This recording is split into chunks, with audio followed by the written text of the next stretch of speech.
Shalom, and welcome to Christians with Torah, the Beit Tehila community podcast. We believe the Torah is relevant for our lives today, God's teachings and instructions. You may very well be part of the first generation to be born again, filled with the Holy Spirit, and have the Torah, a Christian with Torah. Join us as we honor the living God through the study of His Word, topical conversations, and interviews with special guests. Please welcome our hosts, Pastor Nick Plummer and Ryan Cabrera. Shalom, everybody, and welcome to Christians with Torah, the Beit Tehila community podcast. I'm your co-host, Ryan Cabrera, and I am in Studio B. By the way, this is Studio B, and I am with Rabbi Jeremy Gimpel from the land of Israel. Hi, Jeremy. How are you? Great. Excellent. Little known fact, it's actually the middle of the night. It's 1 a.m. And if this goes where I might be a little bit delirious at this point, but we've been having a great time. I don't know. It's been a 5-hour conversation, something like that. Something like that. And so he actually spoke here, and we were supposed to do this earlier, but God ordained something different. We were supposed to do this. So here we are. This is much better. I agree. So this is why, right? You could be late to things because then you're like, see, it all worked out, didn't it? Yeah, I got the proof, how it goes. So, for our audience, I want people to get to know you. First, the normal things, where you're from, but really, I want to hear about your faith. How did you come kind of to where you are? Were you always this deep into Torah and into God and all those things? Is this something you did as a kid and grew up that way, or did you find it later? All those types of things. Wow, that's interesting. So, I feel like my identity is intertwined with my father's. My grandfather. Like my story begins, at least in the way I tell it to myself. My grandfather walked from Russia to Israel in 1916. And he was 15 years old. He walked from Russia? He walked to Israel for a year and a half. Wow. It took him a year and a half to get to Israel. And he came from an Orthodox Jewish home. But I just can imagine walking for a year and a half, like to eat kosher, he sort of lost the observances of Judaism, although he came there with the vision of hopefully establishing the Jewish country restored in the land. So he came with a passion of biblical proportions to walk for a year and a half. But as far as his observances, less stringent in actually living a observant lifestyle. Okay. So my father grew up in that kind of home, grew up in Jerusalem, and he wanted to become a doctor. I went to law school because in my family, you're either a doctor, a lawyer, or a failure. There are no other options. That's it. And so there was only one medical school in Israel, and my father couldn't get in. So he got on the last ferry to leave Israel and arrived in the United States with hope of becoming a doctor here. And so interesting. He eventually found his way to Atlanta, Georgia at Emory University. And I was born in Atlanta. And, and what's amazing is the time that my family was in America was really brief, but growing up in America, I fully identified. I was an Atlanta Braves fan. Oh, wow. Yeah. I was like a little American kid growing up and at that time, it's not that we were that religiously observant. We always knew that we were Jews, proud Jews. We always loved Israel. I always knew that we were eventually going to make it back to Israel. But growing up in Atlanta, that's just the way we were. But my parents sent my older brothers to Jewish day school because in Israel, it's just natural to just be a Jew. You don't really necessarily need to be that observant or that. You're just kind of in the country. You're pretty much protected just in that reality. In America, whoa, one small step and you might get lost into the nations. Yeah. So he wanted to make sure that it was the kids that were growing up in Atlanta had a strong Jewish identity, learned the Torah, had that roots because I barely knew Hebrew. I only knew English because I grew up in Atlanta, Georgia. And so sent my brothers off to Jewish day school, and they came back saying, Abba, this is really the way we should be doing Shabbat like this, and we should be keeping kosher like this. And my father was like, wow, this is just wonderful. So just slowly but surely, as I was much younger, my older brothers were sort of bringing my family more and more back into the Torah, living a more religious lifestyle, to the point where it was like, what are we doing in Atlanta? Yeah, there you go. And so it was 1991 at that time, and the Gulf War broke out. And my two older brothers were both at New York University. They dropped out of school and moved to Israel in the middle of the war. All planes had stopped going to Israel except for El Al. And they got on the plane. I remember, like, as Scud missiles were landing on Israel, their plane landed. And I remember I was 11 at that time, and I was like, my brothers are heroes that they would go to Israel in the middle of a war. That's amazing.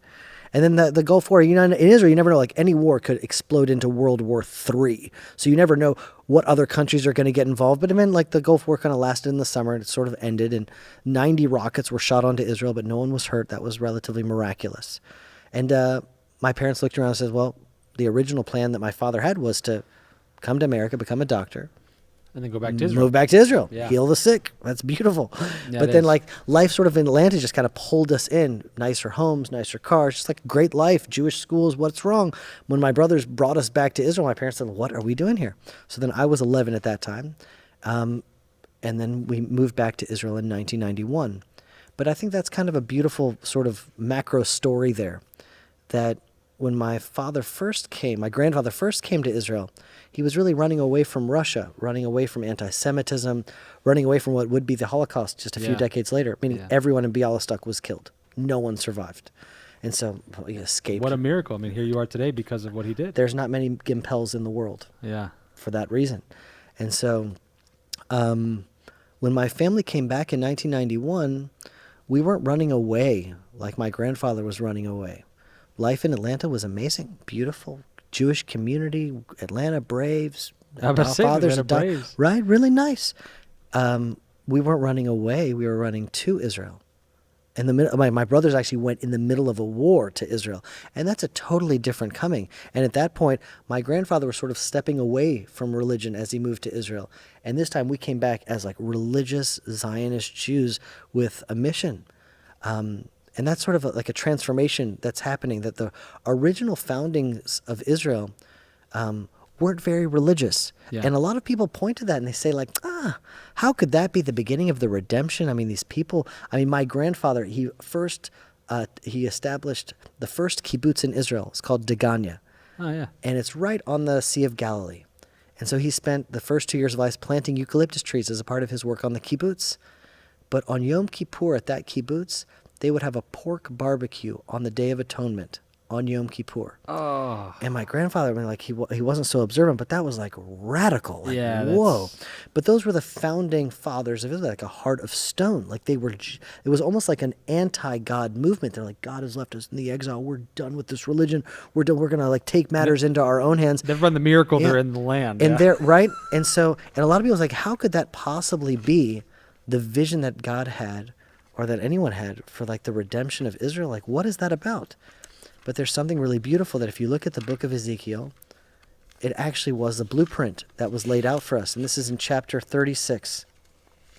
Here's what it says. Yeah, 36, yeah. We'll start with verse 24 and on. So I will take you from among the nations and gather you from all the lands, and I will bring you to your own soil. After you're on your own soil, verse 25, then I will sprinkle pure water upon you that you may become cleansed. I will cleanse you from all your contaminations and all your idols. I will give you a new heart and put a new spirit within you. I'll remove the heart of stone from your flesh and give you a heart of flesh. I'll put my spirit within you and make it so that you will follow my decrees and guard my commandments and fulfill them. So that's amazing. Yeah, it is. Ezekiel says the people of Israel are going to come back and they're going to have a heart of stone.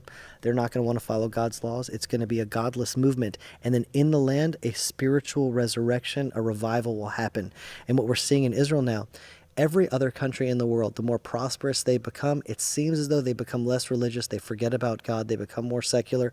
Happens in Europe, happens everywhere except Israel. Yeah. Israel was a broken, desolate land, and it's become an economic empire in the last few decades. Absolutely. A military empire in the last few decades. But if you look at their religious trajectory, it's becoming more religious, more conservative. Like the believers are growing within the land.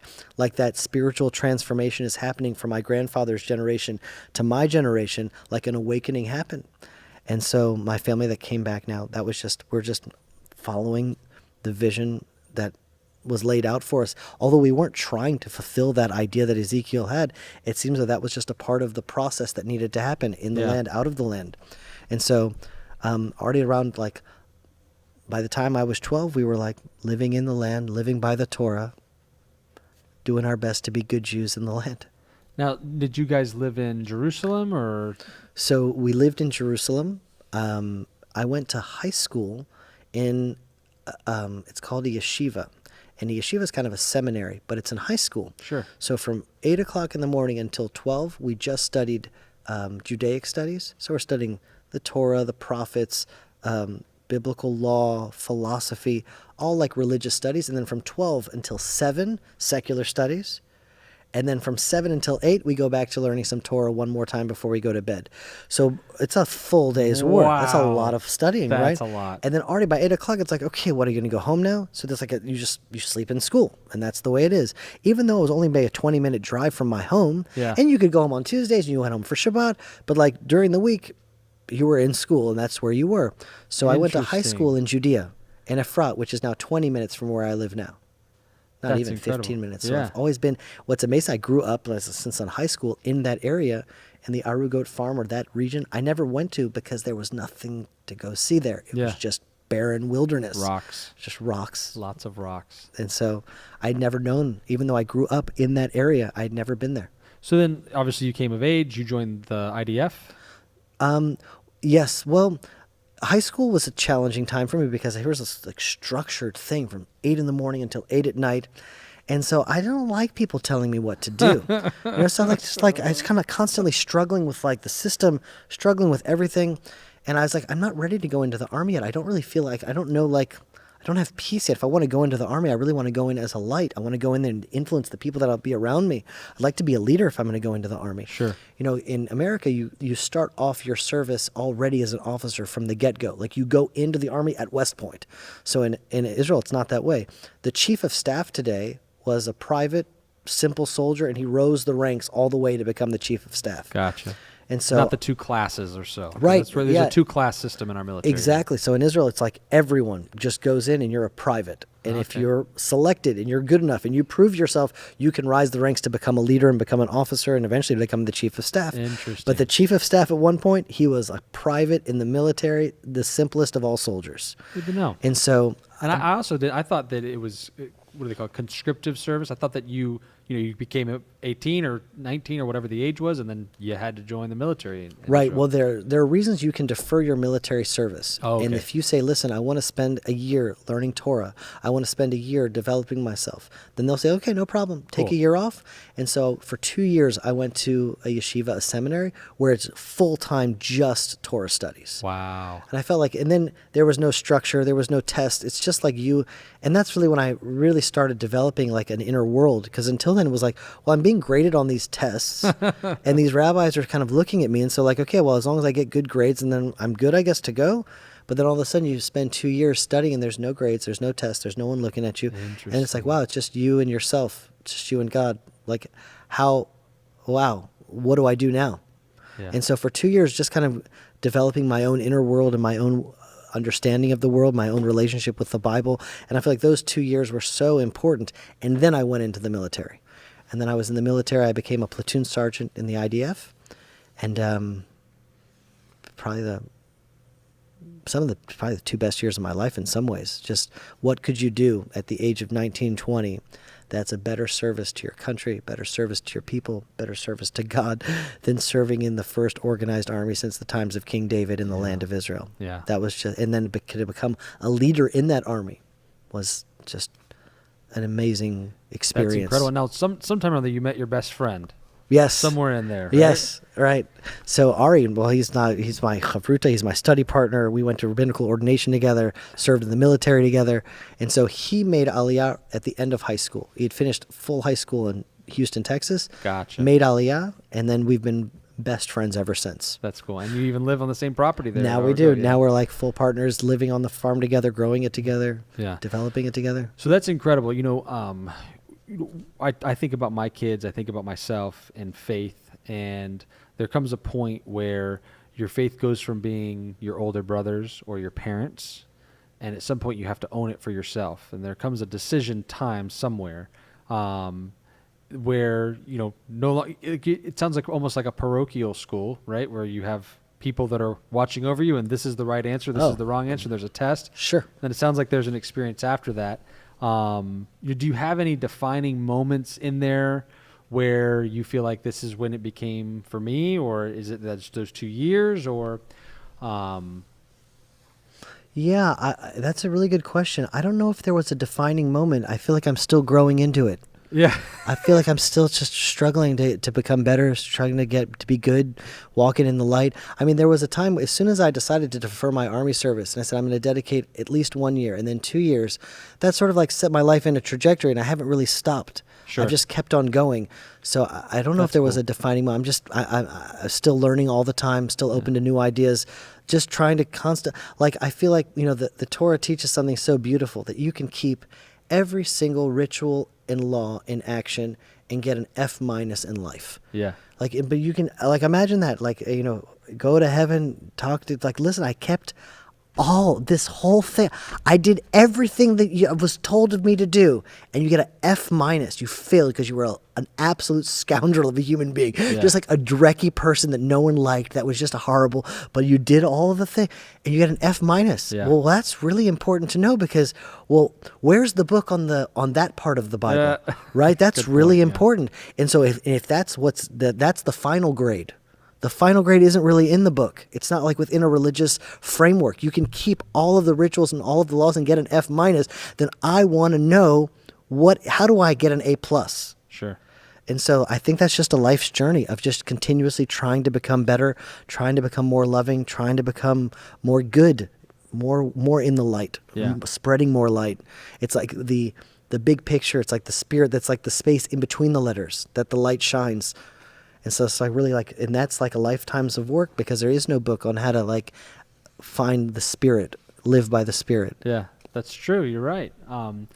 So obviously I'm a Christian. I don't know if all Christians would consider me Christian. We're Hebrew roots, I've had some conversation about that.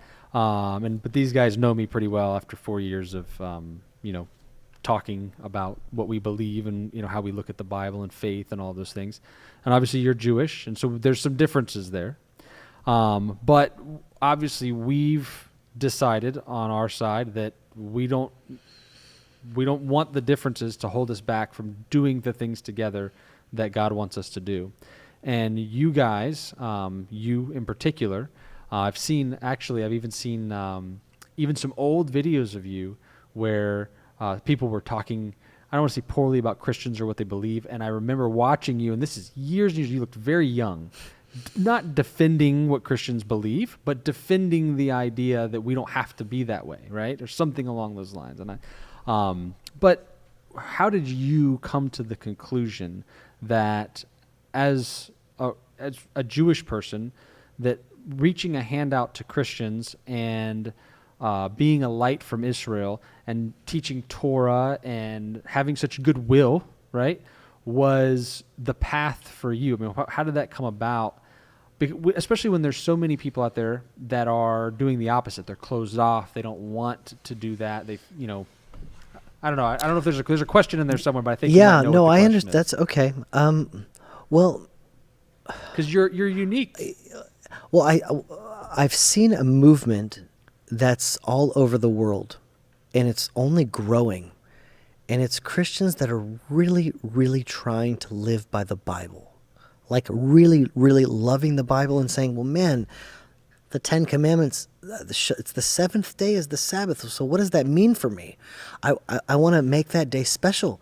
And there's all these biblical holidays. Like, what is the Easter Bunny? Where's that in the Bible? Like, what is that? Yeah. Because, if the Christian's kind of doing Easter Bunnies, it's like, okay, well, there's this other religion that these people are into. Right.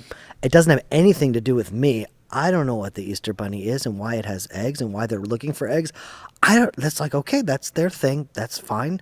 But all of a sudden, there's a whole movement that are like going all the way back to the Hebrew Bible, to the Torah, and they want to learn. And I'm like, well, isn't that just beautiful that the Jewish people are called to be a light unto the nations? And there are now nations that want to learn from the Torah that the Jewish people have preserved for 3,000 years.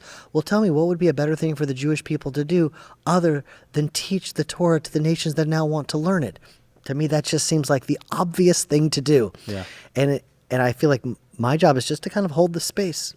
Hold the space that people can have arguments, disagree, not see things exactly the same way, and we can still love each other, be friends, work together, grow together, pray together, learn together, just because we disagree. So what? We can still continuously try to become better people, serve God, grow closer to Him. All of that is okay, even with the arguments that are there. I mean, I feel like Jews are pretty good at like arguing. Yeah. We like love the argument. We can live in that debate. We can live like within that tension. That part is easy. But just what I've done is I've just extended that happy to debate and happy to argue to the nations also. It's like, you want to join the argument? Come on, there's another argument going on here. Yeah. So there's like another argument that's happening, but at the same time, it's like, wow, how beautiful it is in a time of separation and isolation and this pandemic that locked everyone alone and kind of removed and separated so many people, that to bring a little bit more unity in the world, a little bit more love in the world, more understanding, more openness, more closeness. That's great. How can we go wrong with that? Yeah. Spreading the Torah to the world, like I feel like that's just literally bringing light to darkness. And so you can't go wrong with that. So in the past, people have attacked us and people have, been, Jeremy, what are you doing talking to those people? They're dangerous. They're this. I don't share their fears. I feel like bringing light to darkness and sharing Torah, you can't really go wrong with that. Yeah. And I feel like over the years, our work has bared fruit. Yeah. In the world sort of now sees that those attacks that have come, if they come, it's few and far between. And I feel like most of the people that at once questioned what we were doing are starting to say like, wow, they're really onto something. Something is going on there. And Yeah, well, when, Christians randomly show up and like want to help, farm, I mean, things like that are like high Havel. I mean, that's the kind of stuff where did that come from? If that's not God, I mean, what is it, So obviously you've established now almost a precedent to where Jews and Christians can work together. And now the question is not necessarily an if, but it's a what, How do we brainstorm to figure out, well, what are those things that we could be doing for God and for the kingdom of God and for Israel and for the redemption of the land? If you were able to talk to Christians that are, like-minded, kind of maybe like us, although there's a whole spectrum and varying degrees of us, right, in quotes, what would you say to them that they could do to help Israel, to be, I don't know, a helping hand? What can they do? Or what can we do to right. be part of this? I feel like maybe the word is to align with the destiny of Israel. That's what I feel like is happening. That Israel has an unfolding destiny that's happening whether we like it or not. It's God's plan that's unfolding over time. It's the theater of redemption is Jerusalem. Like that's where it's all going to go down. So it's not happening in Brooklyn and it's not happening in California. It's going to happen in the land of Israel. And it's this people that have returned to the land. It's like this process is happening. So how to align with the destiny of Israel that is unfolding before our eyes? So that's a good question. My answer right now, just really, really practical. Get ready to come to Israel. Meaning right now the gates are shut, there's corona, the airport's not open. Okay, at some point that's going to stop. When the gates open, get on the first plane to Israel. Like get your stuff ready. Put money aside that you can buy the tickets and get the hotel. Whatever you need to do to prepare for when the gates open, get ready to come. That's the first step. And there's time to prepare now. We have months ahead of us. Okay, that's step number one. Okay. And then step number two is, I feel like the Torah is the way. Yeah. Learning the Torah alongside us. And that was really the inspiration for the Land of Israel Fellowship, is that we would broadcast the Torah from the land of Israel for people I don't know who's going to listen. I don't know who's going to attach themselves, who's going to join, who's not going to join. But it's like offering the Torah from the land and then letting people like chew on that for a while. Ask questions. Oh, that's a good question. That's challenging. Let me think about that. And then in the learning, so then questions are answered, and sometimes questions aren't answered. And it's just kind of like, okay, well, we're going to have to hold on with that for a little bit. And let's sleep on that, and let's sleep on that a little bit more. And like in the Torah, I mean, Torah doesn't mean law, even though I know a lot of people translate it as that. It's like it's from the word yoreh, which means to teach, but it also means like to shoot, like a straight, like make a straight. Like it's a guidance of how we're to walk straight in the world. And so it's not easy to walk straight in the world. And so the Torah is just giving us all guidance. Now, it's not easy for me as a Jew in Judea or a believer in Tampa, Florida. Or it's like, okay, but as we're like learning together, then we're growing together. Because like the Torah that we learn, it's different than any other document. You can study like history or Aristotle or different books. It doesn't usually transform you. Sure. But the magic, the I don't want to say the word magic, but like the mystical realities of Torah is that as you learn the Torah, it just changes you. You become one with it. You become closer to God through your learning. Yeah. Just reading it and learning, it's like a transformative It's supernatural. Study. It is something that is beyond natural. Yeah, yes. It's supernatural. And so entering into the supernatural together, learning together, praying together, I think that that's absolutely the way. So first is really practical.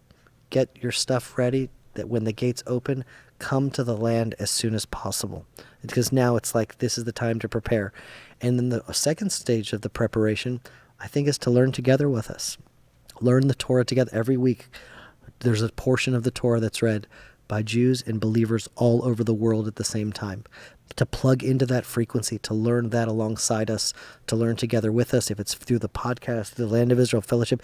There's so many tools out there today to just plug in directly to God's message every week. Yeah, that's a good segue for me to mention that those of you guys that watch or listen to this podcast, it was inspired by your podcast, which are few and far between nowadays, right? We have to catch them, Right. When we can get them.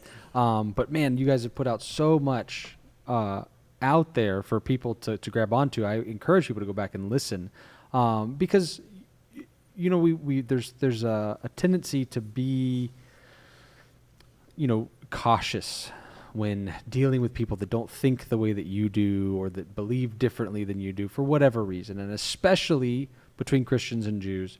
And I really understand it from the Jewish side towards Christians, right? I mean, I understand the history and just basic understanding, like, oh, that makes sense why they would be cautious, right? But it's, I think what's cool about what you're saying is this is foretold in the prophets, right? So Jeremiah, in Jeremiah 31, he talks about the new covenant. Every Christian knows the new covenant because it's the new covenant, right? It's the new covenant, the New Testament, right? But it's foretold in the Old Covenant by Jeremiah. So it says, "Behold, the days are coming, says the Lord, that I will make a new covenant with the house of Israel and with the house of Judah, not according to the covenant which I made with their fathers in the day that I took them by the hand to lead them out of the land of Egypt, my covenant which they broke, though I was a husband unto them, says the Lord. But this is the covenant that I will make with the house of Israel after those days, says the Lord. I will put my law in their minds and write it in their hearts, and I will be their God, and they shall be my people. And no more shall every man teach their neighbor." And it goes on from there. But the house of Israel and the house of Judah, the whole house of Israel, right? Jews and Gentiles, whoever it is that's included in this, whatever this entity is that God has. The thing that's going to unite them is the fact that God is going to put the core in between them. So the thing that's at the center will be the Torah. So we've thought of all of these other things that we could do to maybe bring people together and have reconciliation. But who would have thought that it was just the Torah. The Torah being in the center that would unite Jews and Christians together, that we would finally see, like, wait, I know that. That's here. Oh, wait, I know that. This common thread. I just thought that was cool because, Pastor Nick has kind of mentioned that, several times, and actually he probably would have fallen out of his chair if he heard you talk about Yirah, right? Or Yireh, you said. because he has a whole spiel about teaching Torah in 5 minutes, to anybody, because it's a bridge to get people to understand. It's not law necessarily; it's teachings and instructions and so on and so forth. So far we've got align yourself with the destiny of Israel. So get Israel focused, right? We've got, was it learn together? Is that the next one? Was there a third thing there? It was to prepare, to come. Prepare to come. Right. Ah, man. Well, I think preparing is a big part of there's these two bookends in the Bible. There's the story of the book of Genesis, and then it's we're out of the garden. And then the first story that we're told of humanity outside of the garden is Noah's flood, Noah and the ark. And that's a wild story. What the first story of humanity is, every kid in kindergarten in Israel, they all know that story. It's like a kid's story. There's a boat and there's animals. It's what is this? There's this story that's so deep inside the Jewish consciousness. Because it is of the first story we tell our children. It's that's what it is. And then at the very end of it's there's this end of days judgment day that's going to happen. And it's interesting that those are the bookends there. Yeah. And the fundamental underlying theme of both of those bookends are get prepared because a flood is coming. Yeah. A flood is going to come. Make sure that you have an ark. Make sure that you've built your ark. That's how the Jewish people have survived for 2,000 years in all of these different countries and persecutions, because floods always come. Maybe it's losing your job. Maybe it's getting sick, someone you love getting sick. There's things that just rock our world, and then the floods of chaos take us off. And it's well, you better be prepared when the flood comes. And so being prepared is and then Judgment Day. Judgment Days happen to us all the time. When things fall apart, this coronavirus, at least in Israel, when we were locked down, well, it was a judgment day. If you like your wife, great. If you don't like your wife, that's going to be a judgment day for you, because you kind of see what you've built. The family that you have around you, that's what you got. And you're going to get a grade. It's going to be a judgment, and you're just going to know. But judgments happen all the time, because when things get hard, it sort of tests what you've built and what you have. And that's the two bookends of the Bible, are these two stories.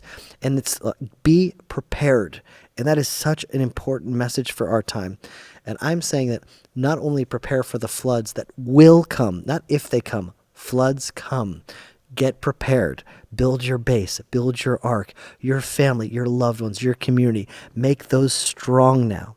But I'm saying prepare for the good, because soon the gates to the land of Israel are going to be open. And if you prepare properly, I believe that amazing things are ahead when those gates open up. And you want to be there for that. Hallelujah. I'm down for that. I think that's awesome.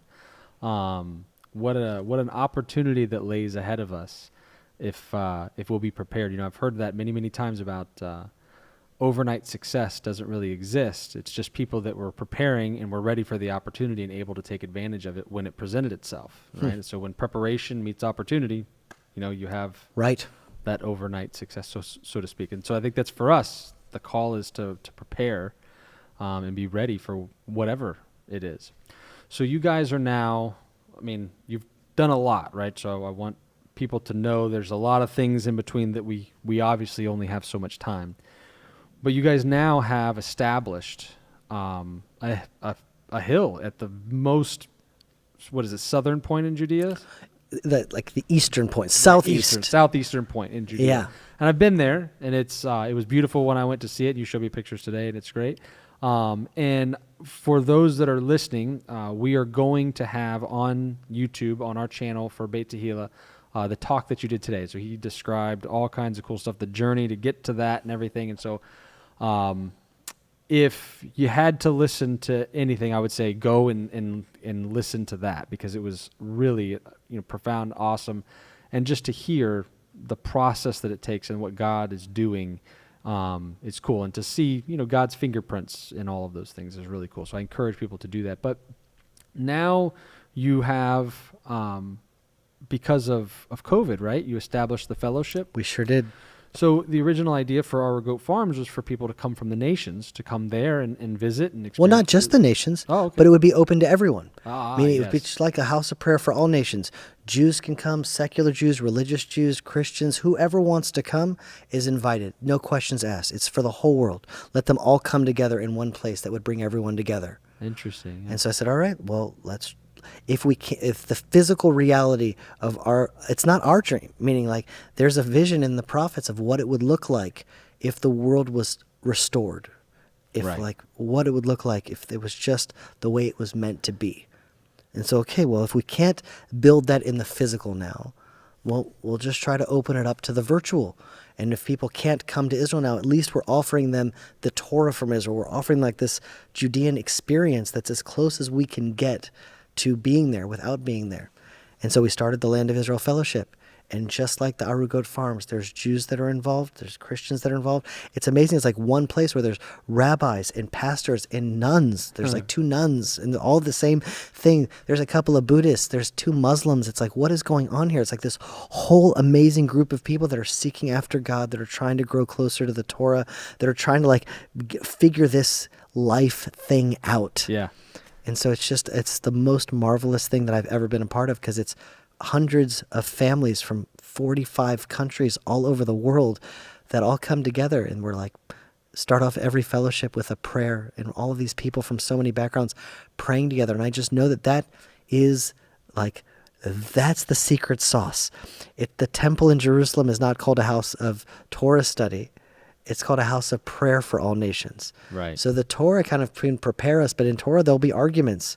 But in prayer, all the arguments become totally irrelevant. You think this, but I think that, but I have this, but I think this, but I think that. Oh, it's time to pray now. Oh, we're all praying to God, who's so much beyond anything that we could comprehend anyway. Like, it almost makes the arguments, they don't make them like silly, but they're not relevant in prayer. Yeah. In prayer, we're all just trying to connect to the source. We're trying to bring blessing into our lives. Praise the King of Kings. Wow. What can go wrong with that? And so to bring all of those people geographically at the same time from all over the world and pray together, it's like the highlight of my week. It's so special. And so... pragmatically, what does that look like? You guys have a group on like a Zoom call? Well, so the fellowship has 2 sides to it. There's one side that like we've been doing it now for a year. So there's a whole archive of teachings that are there now. Like from all of the Torah portions, the Chagim, Shabbat, the feast, prayer, all different subjects that we had covered. But then every Sunday, there's a new fellowship that happens. And then that, of course, is then added to the archives, and you can always get the recording if you can't be at the live event. But at the live event on Sunday at 6 p.m. Israel time. So that's 11 a.m. Eastern time in America. Well, it keeps on changing with daylight savings time, but I think right now that's what it is. It changes all, so we just keep it 6 p.m. You guys don't have daylight savings time. Well, sometimes we do also, but it doesn't always coincide with your daylight savings time. Very strange. Right. Gotcha. So all right. Israel actually works around Yom Kippur to make that fast less long. Interesting. Yeah, we actually pass a law in the country to make sure that fast ends early. Isn't that funny? It's like, what a country. It's amazing to make sure like the elderly in the States, like we try to like make it come early. It's like, who would have thought? It's like that's how our time revolves around the biblical feast in a very real way. And so, but 6 p.m. Israel time. Okay. And this, you'd imagine there's like people in Holland and in Scotland, in Ireland, and in Hong Kong, and in New Zealand, and there's a family in New Zealand that wakes up at 3:00 in the morning in order to be there live sometimes on the Zoom. It's like amazing. That's incredible. And it's like all across America. And then there's just at the very beginning, it's not long. It's like a 3-minute prayer. It's not like it's not like we're sitting there praying. Yeah. It's just, of course, it's just like a moment that we like bring the whole world together from all of those different backgrounds and like rooted in Israel and praying together. And it's like the closest thing that I've ever experienced to something that's like of like a messianic flavor. That's like, wow, it's like a house of prayer for all nations. It's just in the virtual. And so what a marvelous thing to be a part of. What an awesome thing to do. And so it never would have happened without the coronavirus, because we were hosting so many groups. It was like overwhelming. Groups in the morning, groups in the afternoon. It's a building this farm. It was like there was no time. Yeah. And then everything locked down. It was like, well, what are we going to do now? It's like, well, our mission is to sort of bring this experience to the world. So how do we I guess we'll bring it to the world without like this physical reality in the virtual. And it was so many people, they couldn't go to synagogue. they couldn't go to church, at least at the beginning of Corona. Like it was just lockdown. People were scared. Yeah. So like we offered this like opportunity to sort of like, hey, there's like spiritual nourishment here that's coming out of Israel. And hundreds of families just kept on joining. And it's like, I don't know, it's been the most amazing thing that I've ever been a part of. Wow. That's pretty cool. Yeah, I'm full disclosure, I'm a member of it. I've been on it. From the very beginning. From the very beginning, yeah. No, from the very beginning.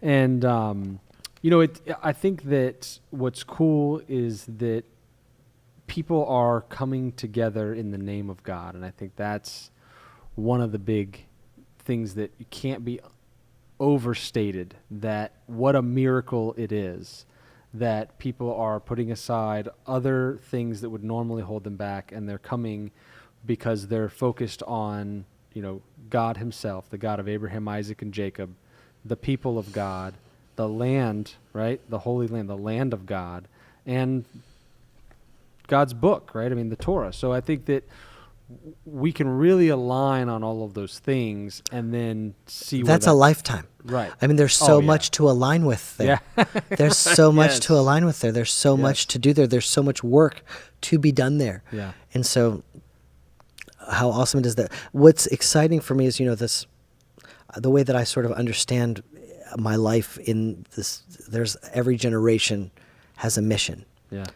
And it seems as though the mission of our generation, after we've established the state of Israel and we've gathered so many of the exiles, and now it's like, here we are, the deepest settlement in Judea, trying to inherit the land that God has called us to come and take possession of. It's like our covenant. Our base covenant with God is a covenant in the land. It's not even, the Torah is like secondary. The first covenant with Abraham is like, I'm going to give you this land as an everlasting possession, this land right now. And it's like, this is the generation to inherit the land. And at the same time, the stronger we become in the land, it's giving us a strength to reach out to the nations, which is the last visions that the prophets had, that finally the Torah would go forth from Zion, the word of God from the land of Israel, that the nations would attach themselves to Judea, that they would want to learn from the land. And so it's like, okay, if every generation has its mission, if we are the final generation that seems to be the case, then this is the mission of our generation. Yeah. Inherit the land and reach out to the nations. Yeah. So we're just aligning ourselves as best we can with the vision that the prophets gave us. Yeah. I think that's amazing. Well, we're out of time. I'm so thankful, and I really appreciate your time here. You came and spoke to us. We at Beit Tehila, you guys, your names, Jeremy and Ari, kind of go hand in hand together, as I'm sure you guys have gotten used to by now. But also, hey, I was listening to this, podcast. Oh, and Jeremy was saying this, and Ari was saying that. So there's a lot of, you guys get quoted a decent amount around here, because of, I think you guys have your hearts in the right place, and I think that's what attracts us to you guys. Thank you. Is that, the rest of the details, we can figure out in the wash. But we can align with people that have their hearts in the right place. And so I'm thankful for it. If somebody wanted to reach out to you, donate to you guys, join the fellowship, give, where would they go? How would they do that? The website is www.thelandofisrael.com. And if you want to email me directly, you can just email Jeremy, Jeremy, @thelandofisrael.com, and that will go directly to me.